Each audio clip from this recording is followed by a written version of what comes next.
શુભ સવાર મિત્રો। આજે આપણે અધ્યાય 6નો 41મો શ્લોક સમજીશું।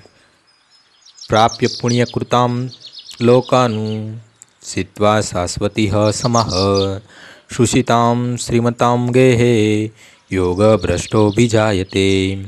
અસફળ યોગી પુણ્યાત્મા લોકોના લોકમાં અનેક વર્ષો સુધી સુખ ભોગવ્યા પછી સદાચારી લોકોના અથવા તો ગર્ભ શ્રીમંત લોકોના કુળમાં જન્મ પ્રાપ્ત કરે છે। અસફળ યોગીના બે વર્ગો છે। બહુ થોડી પ્રગતિ કરીને ભ્રષ્ટ થયેલો એક વર્ગ છે અને બીજો દીર્ઘકાળ સુધી યોગ સાધના કર્યા પછી પતન પામેલો છે।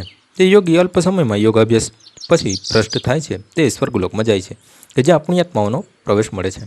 ત્યાં દીર્ઘકાળ રહ્યા પછી તેને પુનઃ આ લોકમાં મોકલવામાં આવે છે કે જેથી તે સદાચારી બ્રાહ્મણ વૈષ્ણવ કે ધનાઢ્ય વણિકના કુળમાં જન્મ પામી શકે। કૃષ્ણ ભાવના મૃતરૂપી સર્વોચ્ચ સિદ્ધિ પ્રાપ્ત કરવાની એ જ યોગ સાધનાનો સાચો ઉદ્દેશ છે, જે વિશે આ અધ્યાયના છેલ્લા શ્લોકમાં દર્શાવ્યું છે। પરંતુ જેઓ આટલી હદ સુધી ટકી શકતા નથી અને ભૌતિક પ્રલોભનના કારણે પ્રતીત થાય છે, તેમને ભગવત કૃપાથી પોતાની ભૌતિક ઈચ્છાઓ પરિપૂર્ણ કરવાની છૂટ આપવામાં આવે છે। ત્યાર પછી તેમને સદાચારી અથવા શ્રીમંત પરિવારના સમૃદ્ધ જીવન વ્યતીત કરવાનો અવસર આપવામાં આવે છે।